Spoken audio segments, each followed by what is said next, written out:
Welcome, everyone, to episode 15 of the What Sales and Marketing Got to Do with It podcast. My name is Gemma Adair, founder and principal marketing consultant at Riata Consultancy. This podcast aims to delve deep into the minds of sales and marketing industry leaders, uncovering what keeps them up at night, what drives their passion, and how they execute successful strategies in both their personal and professional lives. I'm delighted to welcome David Villa-Clarke. He is the Managing Director at DV Consulting Ltd.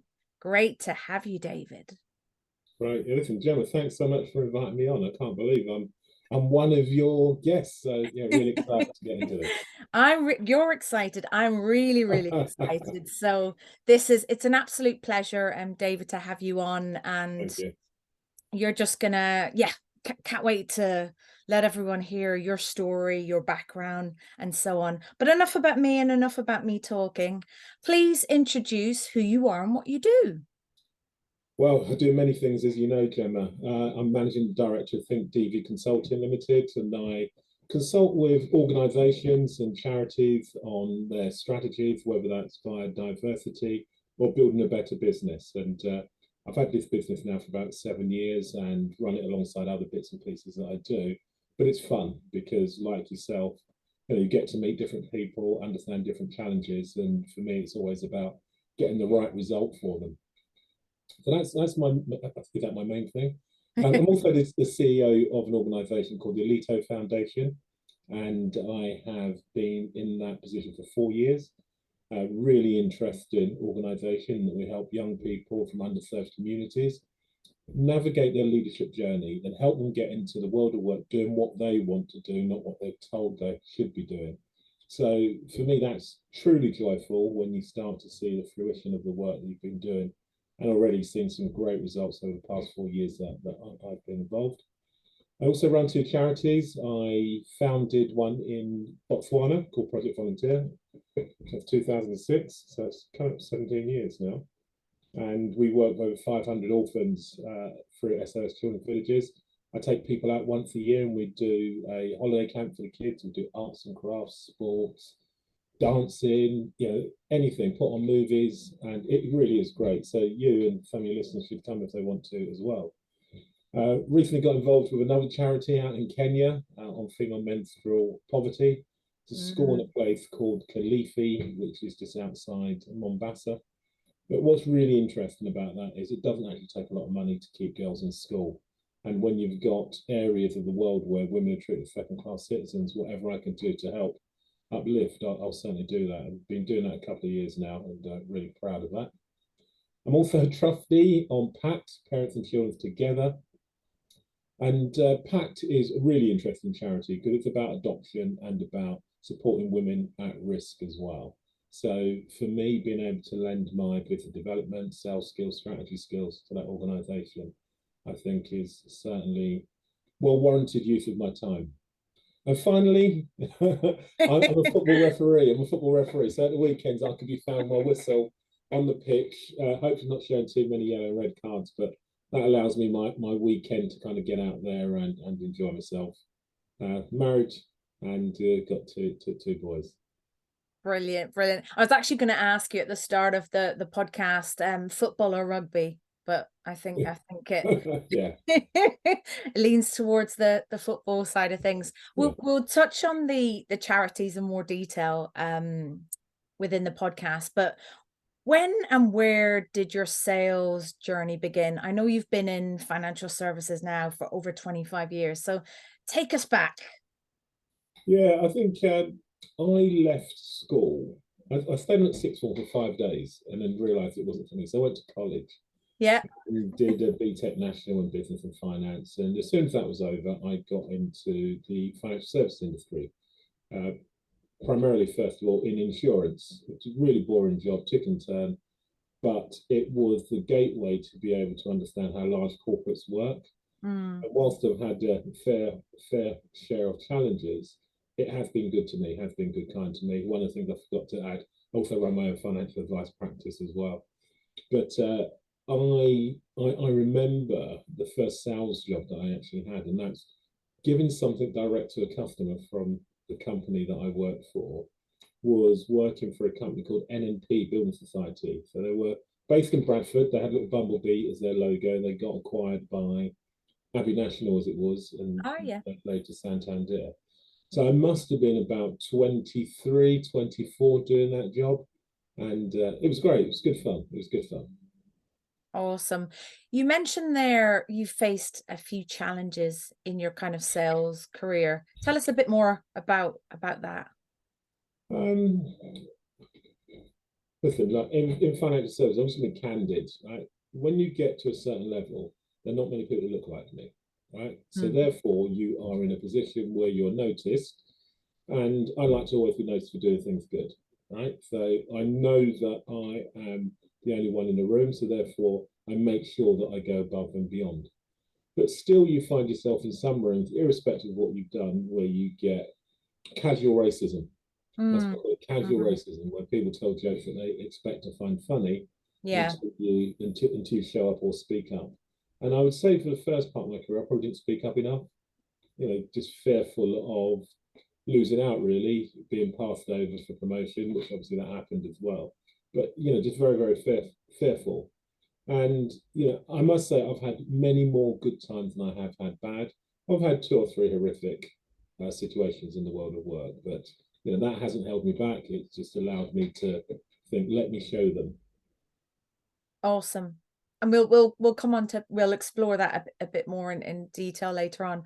What does the day in the life of David look like? Oh, okay. So it's quite varied. It is quite varied. I mean, I'm an early riser, 7 days a week, Gemma.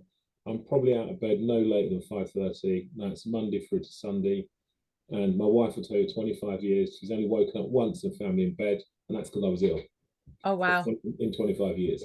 I used to play tennis as a junior, so I had to be on court early. So that's just probably really just ingrained in me now. It's just something I do. The minute I wake, I get up and I've got things to do. So depending on the time of the year, I may go to the gym if it's light outside. If not, I'll come down to my office, which is 4 miles from home, and the first thing I do is just go for my email. So what's urgent, what's not urgent, and what actually is just a waste of space. I must have clicked on some link at some time that I thought was quite fun, and it just keeps reappearing in my inbox, which is which is quite frustrating. But then it's a combination of meetings. So Mondays is my Aleto day. So probably from about 10:30, 11 all the way through to 4, I'll be having some form of meeting. So whether that's selling our proposition into organization, Mhm. whether that is working with a team, just understanding where they are and how things are, having our sales leadership team meeting as well, and then just catching up on some paperwork. In addition, I'd get some clients who, from my financial services business, who need something done urgently. So I'll either lean into that or pass it on to Daniel, my assistant, who will then deal with it as well. So that's a typical day.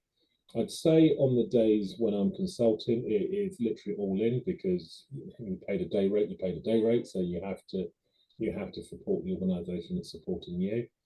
And it could be one of a number of things. It could be speaking, it could be preparing a speech, it could be writing up a proposal, it could be just writing up my analysis of the meetings that we've had, or delivering something to the organisation. Thankfully, the charities that I sit on, they're 4 times a year meeting as a trustee.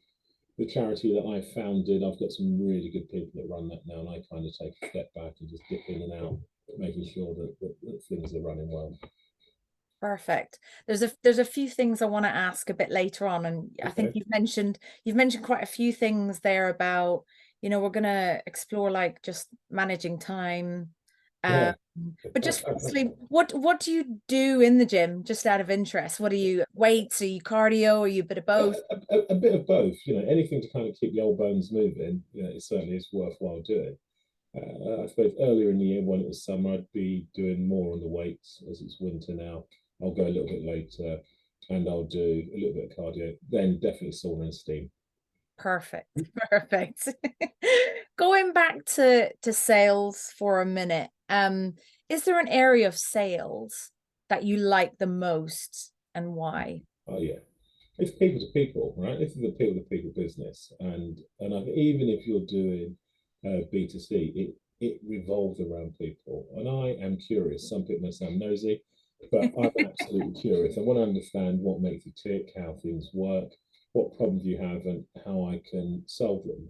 I think naturally my nature is that I'm very much a server. I want to be a servant to people and support and help and just find solutions that make a difference. And that's what gives me, my feel good factor. When I Mm, can go home at the end of the day and say, oh, I did that today and it's great. Or someone says that your solution has really worked. And that's what I thrive off of. awesome. And what do you like the least? Paperwork, who loves paperwork? Absolute paperwork. I mean, listen, we're in a digital age, but there is still lots of paper around that needs to be done, needs to be looked after. But again, thankfully, I've got a good team around me, so the bits I don't have to deal with, trust me, Gemma, I pass it on. Delegate, Yeah, which is good, because I think a lot of people, including myself, we're not the greatest of delegation. right, okay, So definitely, yeah, delegate where you can. yeah. Um, you know, from your experience, what are the misconceptions do people have about sales, do you think, from your Yeah. experience? I think I can talk to two areas. The first one, financial services, that everyone's out to get you and make a commission. I think that's the first thing. I like to think of myself as a consultative financial planning manager. So it's about where you are, where you want to get to, and how I can help you along the way. Some of it may involve a product, some of it may just be a piece of advice, which I don't get paid for. But that's okay, because if you do a good job for someone, right, I'll refer you on to someone else. Yes. And that just continues and continues. And that's how I built my business, just by doing the right thing, not the easy thing. Because it's so important that people can respect you and that you have a reputation that can stand the test of time. I'd like to think that, having been in this industry now for probably 28 years now, that there'll be very few people who've got a bad word to say against me. And the people who do have a bad word to say against me, it's probably because I've called them out because they've been doing something not right. Makes sense, makes sense. Um, I'm a firm believer in sales and marketing sort of alignment. What are your thoughts on that from your experience working in sales and stuff? Yeah, so when I was younger, marketing was a pain, absolute pain. It got in the way of absolutely everything. And now I'm older and wiser, we have to coexist. We really do. I think if you can market yourself in the right way and ensure that your potential prospects get to understand who you are, what it is that you do, how you do it, why you do it, your raison d'etre, then it just makes sales so much easier. You're almost in a position whereby people are coming to you because you've been marketed in the right way. And I kind of think back to my childhood and some of the TV adverts, like beans means Heinz. Yeah. I haven't heard that in God knows how many years, but I know that's Heinz baked beans with a green can and the black bit around it as well. And that's the same as I see how business today really should be. If you've got a brand that people respect, understand, know where you're going and what you're doing, then that just makes life a whole lot easier for you as a salesperson. But like I said, in my early years, very naive. I remember once at a large organisation, I controlled the budget for sales and marketing. Oh. I had both, listen, I had both screaming at me, it should be this, it should be that, it should be this. And I decided in my wisdom to pay for a lead generation system, which marketing said was good. It was great. Yeah, I thought it went, but sales, oh, we could add that money. We could have had a golf day. We could have taken it through. Right, and that's short termism, right? People thinking short term rather long term, but hey, that's over now. Ooh, budget, money, that Yeah, discussion, yeah, can be a heated discussion yeah, for sure. So how do you keep abreast of what's happening within the market? So you're in financial services, you're also sort of supporting charities. Like how do you keep abreast of what's sort of happening in yeah, all of those different industries? yeah. Well, in financial services, I would say that I mean I'm a chartered financial planner. The organisation I work for gives daily updates, actually sometimes twice a day, which I tend to read. If I'm going to see a new client, I'll do additional research because it's so important that you can give an answer. Or if you can't give an answer, you have somewhere that you can go to be able to help your client. And if you don't know, just say that you don't know. There's no shame in that as well. So I do spend time doing quite a bit of reading. I listen to the odd podcast, but I try not to because a lot of them generally are biased and skewed in some shape or form. So for me, it really is about a lot of reading and research. In terms of the charity sector, I think one of the things that I do well is make sure I've got good people around me. The Aleto Foundation, we've grown the team from 2 or 1.5 up to 8, and people are doing the right roles. And for me, I always ask my team to be positively dissatisfied with whatever it is that they're doing. Because if you get to that point where you just think, you know, we've done a great job, but if we just did this little bit, it would have been that much better as a client outcome. And our clients are the young people who are our beneficiaries and our sponsors and partners. So what is it that we can do to make sure we're just doing something just a little bit better? A And little. I suppose that's kind of how I live my life. Really, I think I was a tennis coach. I'm not sure if I mentioned that earlier. I was a tennis coach for about 6 years. I was fortunate enough to go down to Botswana in Florida. And when I came back, my way of thinking was completely different. It was just so much that if you can do something once, you can do it again. And tennis is a sport that, for some people, is very hard to play, particularly the backhand down the line or backhand cross court, because it's unnatural. No one literally just kind of sweeps their arm across. But if you can actually hit a shot and it lands in the court once, whether you know what you did or you don't know what you did, you can do it again. And that's just practice, commitment, dedication, and it will come. And that's the same for anything in life. You know, they talk about 10,000 hours to be a pro at anything, but it is, you know, you'll get your confidence by repeatedly stressing yourself, challenging yourself, and being dedicated to your craft. Perfect. I think people underestimate sport. I think sport's a great thing if you play a sport or partake in it or sport or in whatever capacity. I think it teaches you a lot of great things in many different ways. You are a leader in your field.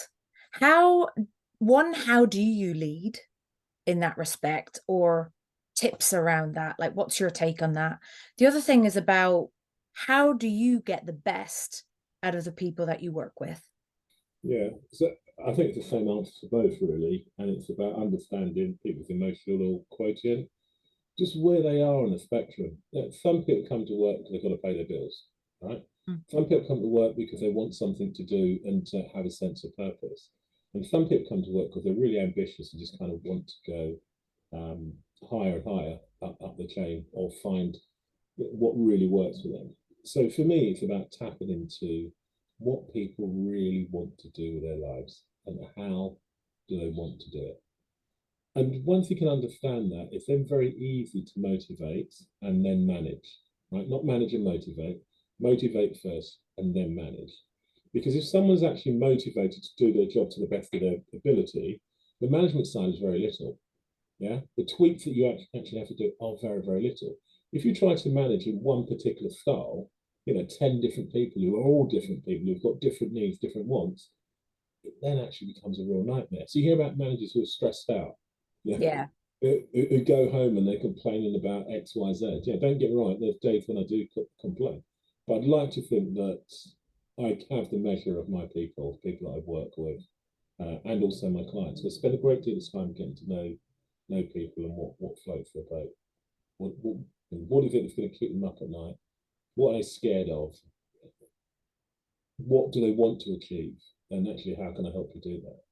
And I think if you've got someone who's in your corner supporting you, you're more than likely to get them to do the best that they can for it. Perfect. Perfect. You mentioned earlier about sort of building your brand and marketing, people marketing themselves. What tips could you give people or someone that's looking to kind of build their brand, or from your experience, what's sort of key, what's top of mind, what's important? Yeah, that's a good question. I think, I mean, for me, what's top of mind is just being your authentic self, right? Because no one can query that. No one can challenge that. If you are you, you are you, right? Mm, And the best off being you because everyone else is taken, right? So if you are you, you are you. And I think if you're authentic in what you do, don't try to be someone else. Don't try to do something that's not for you. Then that automatically will get people respecting you, warming to you, liking mhm. you, being prepared to listen to you and to work with you as well. I think when we see people who try to be the next Gordon Gekko, for example, people want to be the next Bill Gates.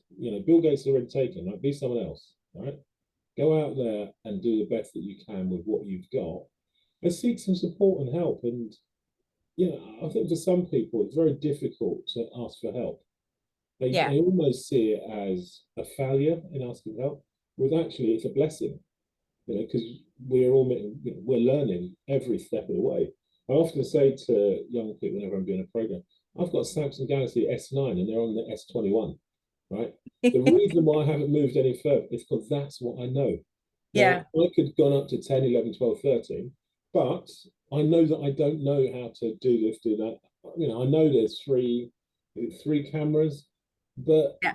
Yeah. I don't know. So if I had the time to sit back and learn and spend some time with some younger people, I probably would have moved up the food chain. It does the job. I could phone you when I need to, Jim.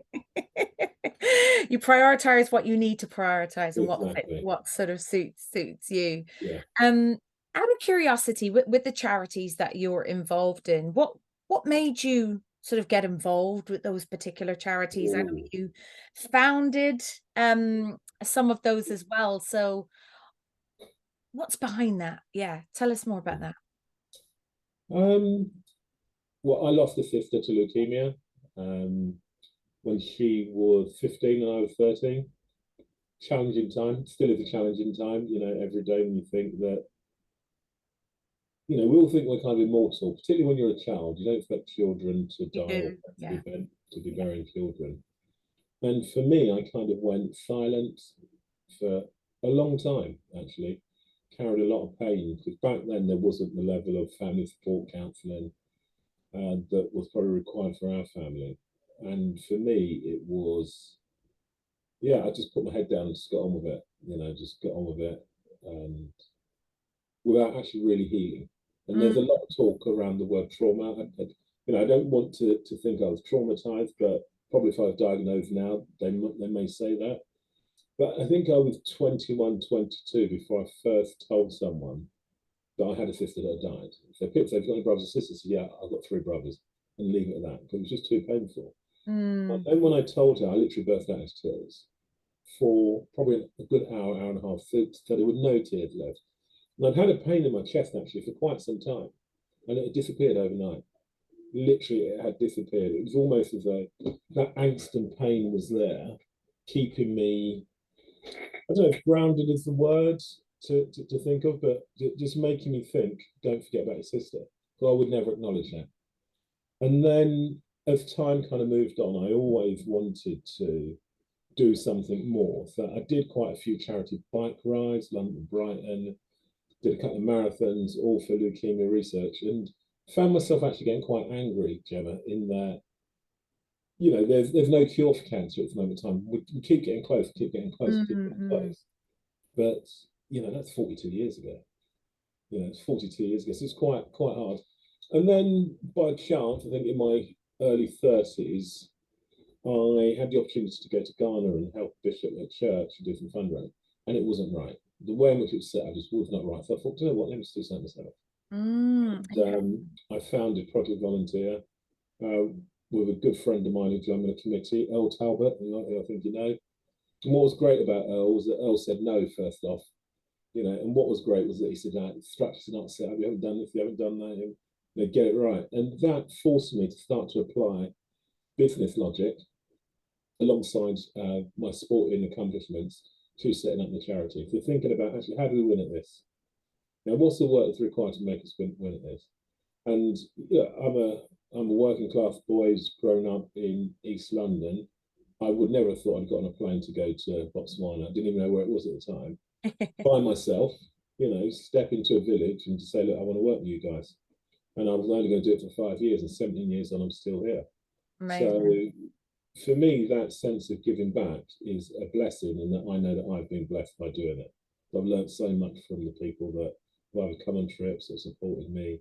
The children, just watching them grow over 17 years. But 8-year-old child, as he was at the time, is now a 25-year-old man, and he's doing a PhD out in Canterbury. So that sort of stuff just kind of keeps it going. So that's where it's all come from, my sister. And I think just really proud that I'm doing her proud. Oh, that's amazing. I think it's very much so like, what's your why? And I think Yeah, it goes way back, it's yeah, yeah, quite it's quite deep rooted in that yeah. sense. And that's what propels you and keeps you going and doing what you're doing. So doesn't surprise me from what I know of you, David. So that's incredible. Um going we'll kind of explore a bit more.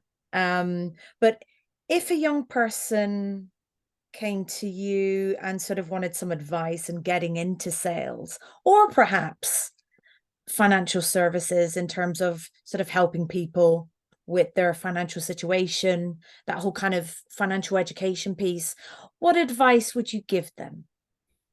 I think first and foremost, you've got to do your time. Right? We're living in an era where everyone wants everything now. Mm, I have a young lad that works with me, and I met him through LinkedIn.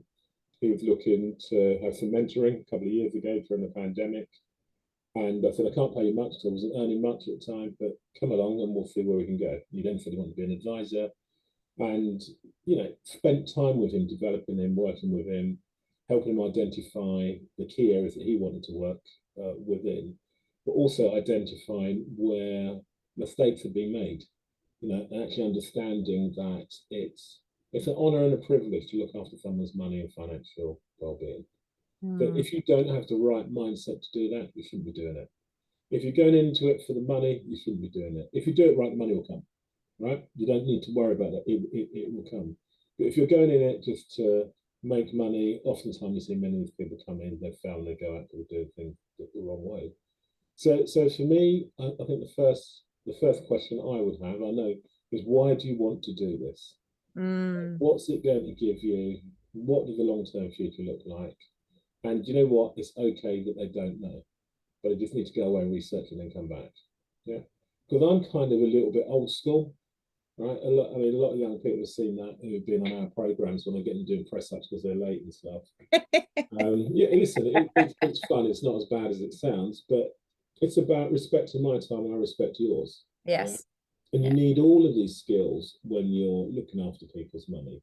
You need all these skills when you're managing people and looking after foundations beneficiaries. You need all these skills when you're trying to corral volunteers, get their time and pay to go off to a different country. So you need to understand people's why. Yeah. You need to work with them on that why and make sure that it aligns with the role that they're going into. So if, for example, you said you wanted to go to Africa just to hold some black baby and take some photos, that's not the thing, right?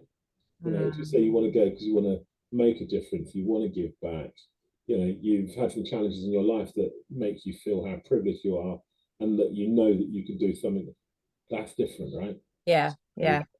rather than, oh, my friend went 2 years ago and I had a really good time, I'd like to go. So I think, as you know, I'm very values based, which sometimes is a fault. Mm, Sometimes it is a fault because it's about seeing the other side sometimes, rather than abject. Well, hold on a second, right? Your values don't meet with mine. I'm not sure I can work yeah. with you. And it's about actually taking that time to understand how you can work with someone.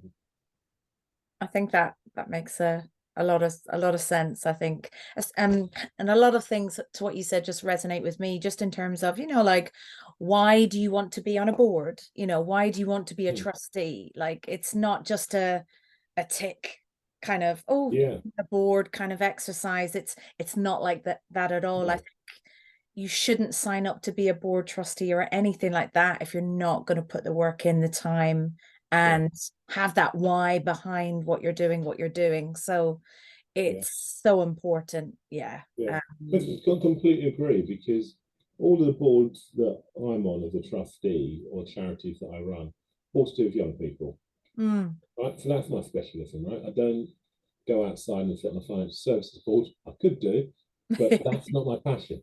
Yeah. Yeah. That's not my passion. My passion is serving and working with people, particularly young people.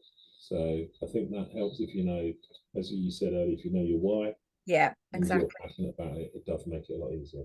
100%. Yeah, definitely. And in business, if you know your why in business, then sustainability, profitability will come and all that good stuff. Yeah. So just makes a lot of sense.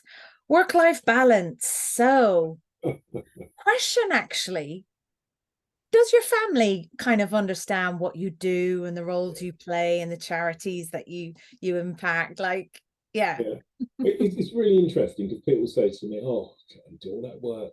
What's your work-life balance like?" But this is by design, Gemma, right? So in 2014, right, I decided I was going to do an MBA because I wanted to be different from the people who were on the sales exec that I worked with. They all had financial advice qualifications at the highest levels, but that was it. So when you sit around a boardroom table and think about a level of diverse thinking, we Mm. didn't have it, and I wanted to be different. And I was very fortunate that a CEO at the time sponsored me to do that, which just completely changed the way in which I completely changed my thinking and allowed me to challenge people in a way that made them think, actually, do you know what? This may or may not be the right way. And it also gave me the confidence to go and step out by myself. And because I always knew that I wanted to work in the not-for-profit sector, Yeah. I work in financial services, yeah, and I want to run my own consultancy. Right? I'm doing all three. Right? There's never a day I get out of bed and think, I don't want to go work today. I'm not going to work. I'm going to do the things that I love. Right? Seriously, Yeah. I love it. I mean, I had a gig with Aston Martin Formula One team, and I'm like, Mm. yeah, great. We'd like to take you out to Texas. They're like, how are you not going to enjoy that, right? Equally like, you go to a prize giving at the foundation. How are you not going to enjoy that? You get on a plane to Botswana and see how the kids. How are you not going to enjoy that? You do football refereeing. How are you not going to enjoy it? And a lot of people say you get a lot of abuse. I very rarely get a lot of abuse, and I use a lot of humour, a lot of the skills I have. And very rarely do I get a lot of abuse and can manage most situations. But I get out of bed and I enjoy myself because as I know, life is too short. We can be taken from this earth in a blink of an eye, and if you're not living in the moment or for the moment, then we could be caught out. I think it's amazing just to your MBA earlier, what you mentioned about just changing tactics, like kind of looking at your situation and go, how can I be different? How can I differentiate myself from the rest, Yeah, in that respect, and yeah, upskill, and at the yeah, same time, what else can I use in my sort of toolkit, my tool bag, yeah, to to kind of progress, to kind of move the dial along in that sense. yeah. Yeah. And also, I think what was great about the NBA is a whole different network. Yes. Complete, people from all over the world, in the city of London, studying the same thing, who are still friends. And that was back in 2014. We're actually coming to our 10-year anniversary next April. So amazing, amazing. I'm so pleased that I did it. And listen, it was painful.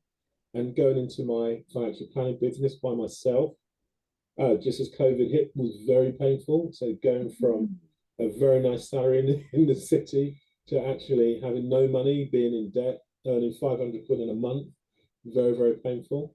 But, ridden the storm, done what I believe to be the right thing rather than the easy thing.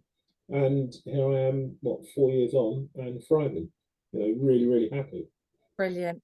What made you, because some people might say, as we know, people become comfortable, they like security. Having a full-time 9 to 5 is quite important. Like you said, they need to put food on the table. They've got sort of many factors play a part in, you know, um, people being employed and stuff like that. What was the switch for you? Did you just wake up and think, do you know what? I want to do something better.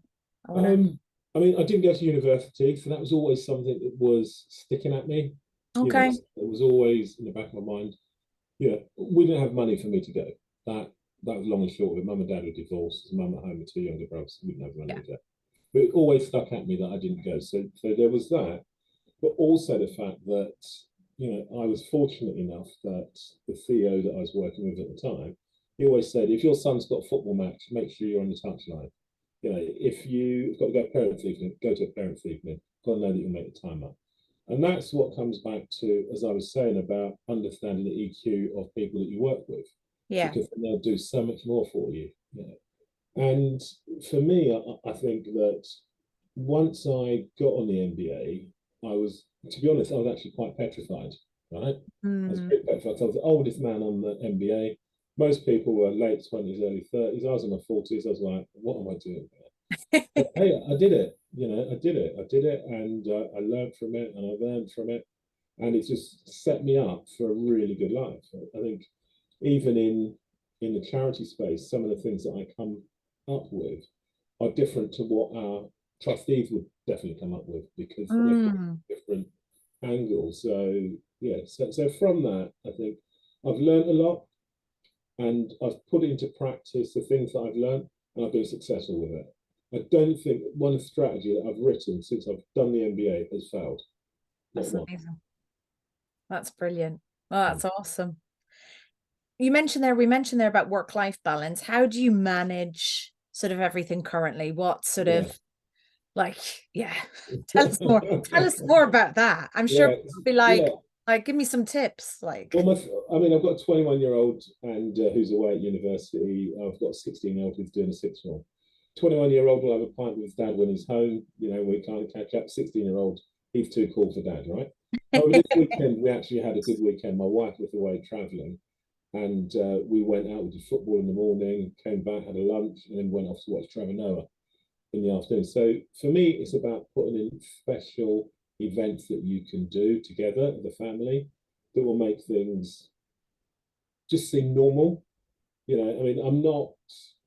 I've got the luxury. I can come and go as and when I please. yeah. So if I don't want to walk in the office till 9 o'clock, I won't walk in the office till 9 o'clock. If I want to leave at 2 o'clock, I'll leave at 2 o'clock. And that's the benefit of being, a self-employed consultant that allows you to work in the way that you want to work. My wife has a fabulous job and that she gets to travel the world, and sometimes we get to go with her. But this year was the first time that as a family we had 3 weeks holiday together, which was amazing. I mean, you'd think being together for 3 weeks that it'd be carnage, but we had one minor incident. But we all said we had a lovely time. That it now has to be the standard for us moving forward, 3 weeks and above, where you can do a little bit of work if you need to, but you can spend time with your family. So that's great. A football refereeing, that's running around, it gets a little bit of exercise. Mentoring young people, this is not work. This is life balance. I've Yeah. got a life balance. Yeah, I've I've heard got a that. life I've heard that balance. before. Life balance. Yeah. Yeah, Instead of work-life balance. Yeah. Yeah. yeah. That's awesome. That's awesome. What did you want to be when you grew up? Well, there's a couple of things. So first, I want to be a policeman, because when I was Okay. growing up, yeah, we had a really good bobby on the beat. So I Oh, was born in brilliant. 1968, and I lived in I'd lived on a council flat in an area that had three black families in the 1960s by the docks, which was a bit of a challenge. But I do remember I got nicked by the bobby for stealing some sweets from a shop. Oh. Yeah, then naughty David never did it again. But I mean, he was just brilliant with me. He's just absolutely brilliant.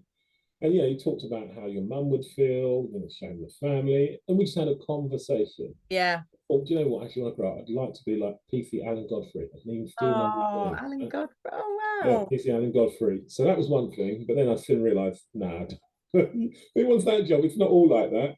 And then I wanted to be an accountant. So when I finished college, I was doing accountancy exams and had my first job in insurance. I worked in the accounts department and progressed through there until I found financial services as an advisor, then as a manager, and then as an acquisition manager. That's what I wanted to be. Oh, wow. Oh, amazing.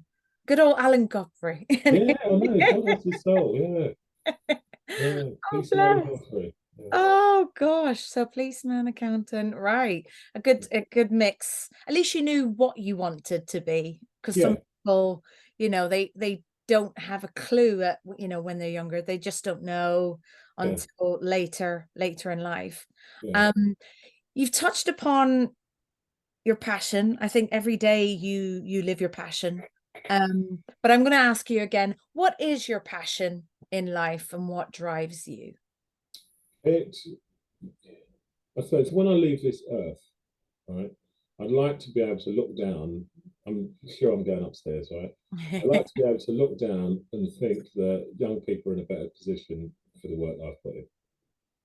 That's what drives me. So Awesome. I keep myself true by doing that. It's quite fun. I got a text today from a young lady I've been mentoring, and it was like a funny. And she said, "This reminds me of you when you're angry." I just absolutely started laughing, but it was so true. It was so true. And the anger is not anger. It's I was going to say disappointment. It's not even disappointment. It's you actually haven't done what you said you're going to do, and I'm Right. for you. Yeah, I want you to be successful. So do what you got to do. Do what you're going to do. That makes sense. That makes sense. Which leads me on to, is there someone that inspires you, whether dead or alive? Um, Inspirational people. So I think growing up, I was always inspired by the likes of Martin Luther King. When you think about the challenges that they went through, I think for me that was something that I just couldn't imagine. I mean, we had some tough shit growing up, and it just wasn't like that. So for me, I think someone like Martin Luther King. I was always inspired by Muhammad Ali. I thought he was Yeah. just fantastic, fantastic.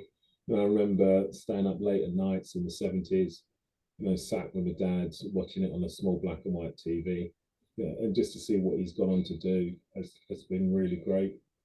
And I suppose now my children inspire me, my wife inspires me, my mum inspires me. Oh, And you can find inspiration in any and everything that you do. But I don't sit there and hold a space for one particular person. I'm not that Instagram guy that's looking at this person who's got 3 million followers and I'm yeah. inspired by that. So That makes a lot of sense. I think the people that inspire are close to home in yeah, that respect, or they're in your network already. If you could speak to your younger self, what would you say to them? yeah, be bold. I mean, this is a stock answer for me because I say it to all young people: be bold. There were times when I could have taken more chances than I didn't, and that was not knowing myself. That was actually not understanding my power, in terms of what I could do. I was saying to someone actually the other day, I was on the committee of a tennis club, right, when I was 19. Right, and that just doesn't happen for a stage sport. And I was there, and I was there for a reason, right? And the minute you start to believe in your power and the things that you can do and how you can influence people, you will do more. And I didn't find that till really late in life. Incredible. Where do you see yourself in 5 years' time? So I'd like to start to do less of the financial services. I would like to do more of the charitable side of work out in Africa. And Mm, by that, I mean particularly around young girls and orphans, giving them a chance. But when I say do more of it, so rather than go for 10 days, go for a month, for right. example. Then you can really shape their future with that level of time that you give to it. Yeah. And continue serving as a non-exec on different boards where I can add value. Amazing. So what do you want to be remembered by? Um, I'd say probably the man that came and did, rather than the man that said and didn't. Yeah, that's pretty awesome. Um, Going back to what you said earlier, I'll touch upon the holiday because I know family is really important to you as well as the other work that you do. What does a holiday look like to you? As in, is it beach? Is it city? Is it sort of What's a holiday to you? Yeah, I mean we've been blessed with Evangeline's job to do many different things. I'd say my preferred. I couldn't sit on the beach for longer than a week. That's more than enough for me. And I couldn't just be walking around the city for 2 weeks. So that's also more than me. So a combination of that with different experiences. Mm. So, for example, I went to Sicily with some friends who I hadn't seen in a long time, and we went to the Anti-Mafia Museum, which was really incredible. You just start to seek out different experiences and challenges that enrich your life. Yeah, so that's what holiday is for me. Do you have a favorite country that you Man, Barbados. Barbados. My parents are Bajan, man. I love Barbados. that's that said then? As that said, yeah. I mean, Mm. what's not to like? You've got white sand with pink bits in it. You've got a blue sea. You've got cold beer. You've got great food, and it's not too big to kind of get around. So yeah, And it's an amazing experience when you go out in a catamaran yeah, and you go see the turtles yeah, and the shipwrecks and stuff like that, which is brilliant. Um, if you had a chance to be a superhero or have David's got superpowers, what would they be, or what would the superhero be? superhero. Well, they say not all heroes wear capes. Uh, I'd like to think that, have enough funds and influence to be able to help more children. I think that's what I'd like to do. I mean, I honestly, I'm so blessed. My life was not meant to be on this trajectory. It just wasn't at all. I could never have seen it, could never have predicted it. And, a lot of it is through accepting the kindness of strangers, working with good people who've got you, understand you, and want to see you succeed. That's incredible. Do you think actually, with regards to people's journeys, it's up to them to make it happen? Is it like more of it's who you know, not what you know? What's your take on all of that? Yeah, I always say if it's to be, it's down to me, right? So first and foremost, you've got to know where you want to go. If you Yeah. don't know where you want to go, how can you get people to help you, right? So you have to have an inkling. You don't have to have the finished destination. You don't have to know exactly what's required to do it. But if you've got an inkling in terms of where you want to go and what you want to do, then it's a lot easier to get people to help you rather than not. Perfect.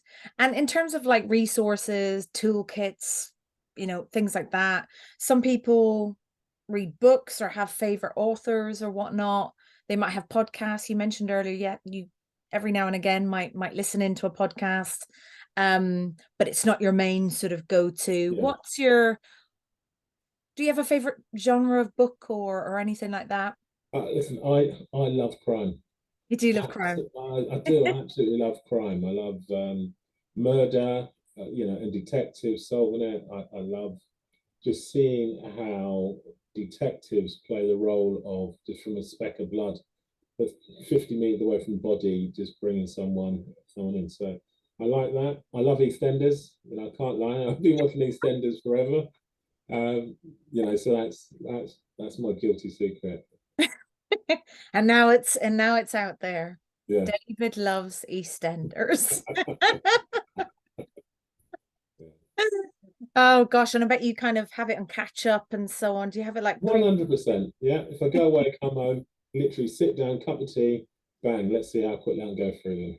I'd like to know though, does the wife and the family like EastEnders? No, they don't Just watch it. you? I'm the only one that watches it. Yeah.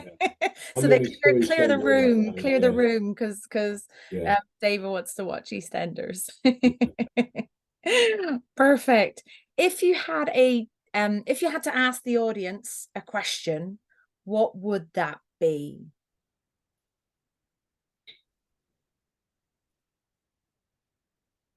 Got one for you. What would it take for you to give up some time to help somebody else? I like that. I really like that. Perfect. And just lastly, before we conclude the podcast, Do you have any final words that you would like to share? I think, listen, thank you for doing this, because as I sat here thinking, and I had a little bit of emotion earlier, it's actually quite cathartic to think about yourself, yourself rather than listening to what people actually say about you, because then you truly do know yourself, and how you feel about yourself and how you feel about the world. I would always say to people, be bold, whether you're 18 or 55 or 58 or 60 or whatever. If you want to learn roller skating in your 70s and you're 50 capable, go and do it. Life is really too short for a lot of people. And when we see all the madness going on in the world, no one knows, what tomorrow brings. So live today as though it's your last.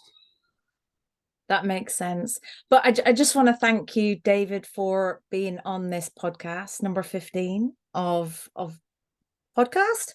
Um, Thank you for being open, honest, and just kind of bringing your authentic self to the table, to the podcast. Um, I think you're incredible. So, and it's been just an absolute pleasure, like working with you on the board and everything. And I just love how you show up. So your energy is definitely much felt, and I'm sure a lot of people on this podcast will feel your energy come across as well. Thank you, Gemma. Perfect. Have a great day. Cheers. Thank you. Take care.